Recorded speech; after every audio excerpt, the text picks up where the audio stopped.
Hello everyone, Pinki lifestyle অফিসিয়ালে তোমাদের সকলকে আরও একবার স্বাগত জানিয়ে আজকে একটা নতুন ভিডিও শুরু করছি। তো আজ হচ্ছে বৃহস্পতিবার আর এখন ঘড়িতে বাজে 7টা 10।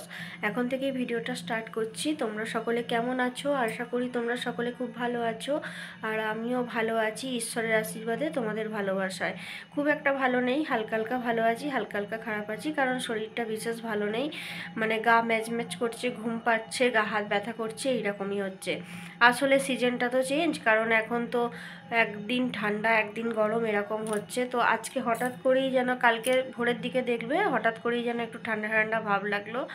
তো এই সময়টা একটু এরকম হয়, তো চিন্তার কিছু নেই, একটু সাবধানে থাকলেই হবে। আর শরীর থাকলেই একদিন খারাপ হবে একদিন ভালো হবে, তো সেটা নিয়ে ভাবনা চিন্তা করার কিছু নেই। তো এখন থেকে ভিডিওটা স্টার্ট করছি, দেখো। তো পুরো ভিডিওটা দেখতে থাকো, আশা করি তোমাদের ভালো লাগবে। এখন কিচেনে যাব, সমস্ত বাসনপত্র গোছাতে হবে, সব কিছু এলোমেলো হয়ে রয়েছে, যেহেতু সারাদিন শুয়ে বসে কাটিয়েছি, এবার একটুখানি ঝেড়ে উঠি। তো চলো। বাবুও গেছে টিউশানে, এখনও এসে পৌঁছায়নি, তো দেখি একবার ফোন করব ওর ম্যাডামকে। তো দেখি, চলো। চলে এসেছি রান্নাঘরের কাজকর্ম সারতে। আসলে সকাল থেকেই শরীরটা বিশেষ ভালো ছিল না, প্রচণ্ড মাথা ঘুরছিল, গা ন্যাক প্যাক করছিল, গা হাত ভারী ভারী লাগছিল, এক একদিন হয় না। আর কি বলতো, প্রচণ্ড ঘুম পাচ্ছিল, সব থেকে বড় কথা কিছুই ভালো লাগছিল না। এটা মাঝে সাঝে হয়, সেটা নিয়ে বেশি টেনশন না করলেও চলে, কিন্তু ওই যে কিছু করতে পারিনি, তার জন্য সমস্ত কাজই পড়ে রয়েছে। আর দেখবে সংসার একটু অগোছালো থাকলে যেন আরও বেশি কাজ পড়ে যায়।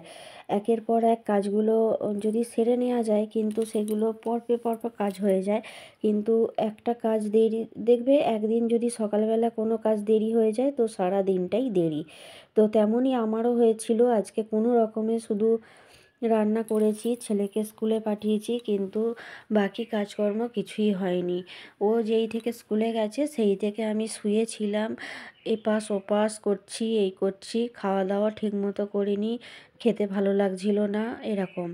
তো যথারীতি বাসনগুলো গুছিয়ে নিচ্ছি যেখানকার যা ছিল। আর যে ক্লিপটা তখন দেখলে মানে ফার্স্ট টাইম, সেটা ছিল সকালের। আমি ভেবেছিলাম শ্যুট করব, কিন্তু হয়ে ওঠেনি। তো এইবার বাসনগুলো তুলে রাখছি, সব তো অগোছালোভাবে ছিল, তো সেগুলো গুছিয়ে রাখছি। আবার সন্ধ্যার রান্না রয়েছে।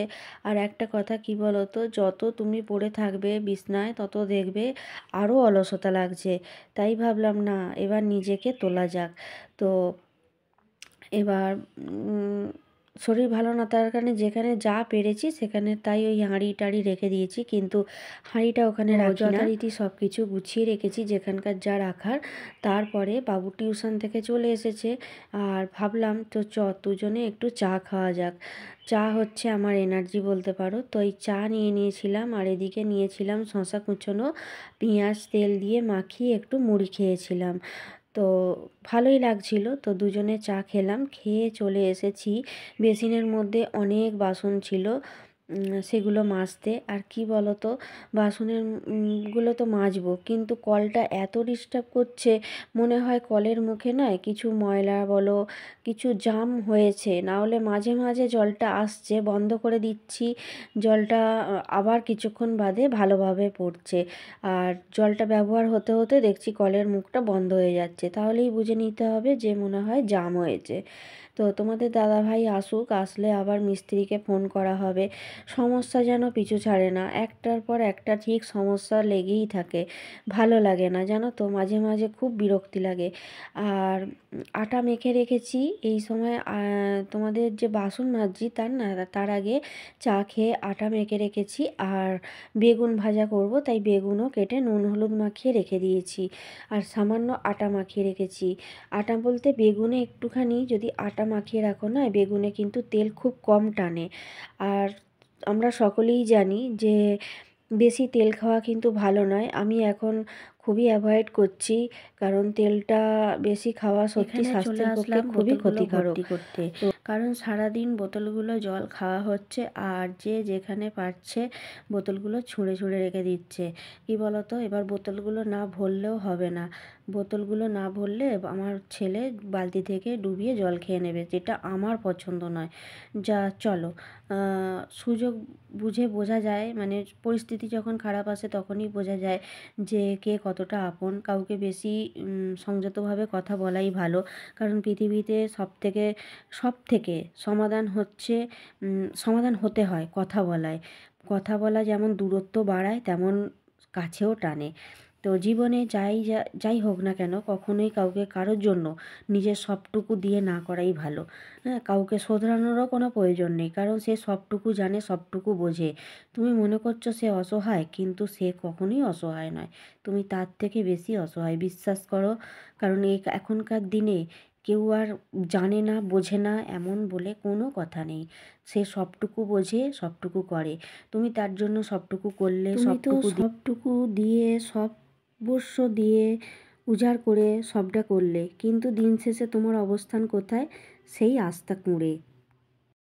তো বন্ধুরা, আমার রান্না হয়ে গেছে আর এখন বাজে 11:45। আজকে অনেকটা লেট হয়ে গেছে, ছেলেকে পড়াচ্ছিলাম আর কিছু গোছগাছ কাজ ছিল, কারণ শুয়ে বসে থাকলে দেখবে আরও ঝিমুনি লাগবে। আর চলো, পরোটা আর বেগুন ভাজা করেছি, চলো আমরা খাওয়া দাওয়া করে নিই, তারপর আর কি করব চলো দেখি। তো দেখো বন্ধুরা, এখানে আমার আর এখানে ছেলের খাবার বেড়ে নিয়েছি। তো চলো খাওয়া দাওয়া করে নিয়ে পরে আসছি, ঠিক আছে? ছেলেকে পড়াচ্ছিলাম তাই অনেকটাই লেট হয়ে গেছে। আমাদের মায়েদের সবথেকে বড় দায়িত্ব হলো ছেলেটাকে সঠিকভাবে মানুষ করা। তো আমিও যথারীতি সেই চেষ্টাই করি, আমিও অন্যথা নই। আর এদিকে খাওয়া দাওয়ার পরে সমস্ত বাসনপত্র মেজে বেসিনটা পরিষ্কার করতে চলে এসেছি, আর সব কিছু ক্লিন করে রেখেই শুই।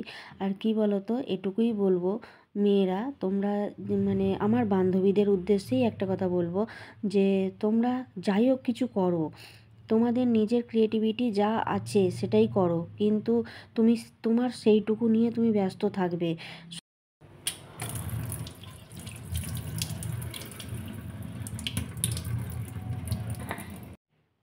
তো বন্ধুরা, আমার এদিকে সমস্ত রান্নাঘরের কাজ কিন্তু কমপ্লিট। তো বন্ধুরা, আমাদের খাওয়া দাওয়া কমপ্লিট হয়ে গেছে, তোমরা দেখতেই পেলে সমস্ত রান্নাঘরের কাজ কমপ্লিট করে রেখে দিলাম। কেন রান্নাঘরের কাজটা রাত্রিবেলা কমপ্লিট করে রাখি, কারণ সকালবেলা উঠে যেন একটা ফ্রেশ ব্যাপার থাকে, কিচেনের মধ্যে কোনো রকম কোনো কাজ থাকে না, মাইন্ড পুরো সকালবেলার দিকে ফ্রেশ থাকে। সেই জন্যই একটু যত কষ্টই হোক না কেন রাত্রিবেলা কাজগুলো কমপ্লিট করে রেখে দেওয়ার চেষ্টাই করি। তো আর একটা কথা আছে জানো তো বন্ধুরা, যে কিচেন যদি রাত্রিবেলা পরিষ্কার করে রাখা হয়, কিন্তু মা লক্ষ্মী কিন্তু খুব তাড়াতাড়ি প্রবেশ করেন, এটা আমি জানি, মানে অনেক জায়গাতেই শুনেছি। তো কিচেন থেকেই তো, মানে রান্নাঘর থেকেই তো মা লক্ষ্মীর স্থান, তো সেই জন্যই। তো আগে ছিল না, এখন যেহেতু হয়েছে তাকে পরিপাটি করে সুন্দর করে রাখার দায়িত্ব কিন্তু আমারই। তো চলো বন্ধুরা, আজকে ভিডিওটা হজবরল হয়ে গেছে, কিছু মনে করো না তোমরা কাল থেকে ভালো ভিডিও পাবে অবশ্যই, তোমাদের সঙ্গে ভালোভাবে ভিডিও প্রেজেন্ট করার চেষ্টা করব বন্ধুরা। আর আজকে বাজে হচ্ছে অনেকটা রাত হয়ে গেছে, আর শুনে লাভ নেই। তো চলো বন্ধুরা, আজকের ভিডিওটা এখানেই এন্ড করব। তবে সবে খুব ভালো থেকো, সুস্থ থেকো, হাসি খুশি থেকো।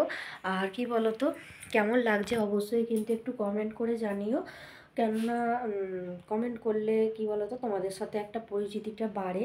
আর তোমরা কমেন্ট করলে একটা কথা কি জানো তো, যে আমার ভিডিও বানানোর মোটিভেশন বেড়ে যায়, উৎসাহ পাই। তো চলো, আজকের মতো এখানেই বিদায় নিই। টাটা বন্ধুরা, গুড নাইট।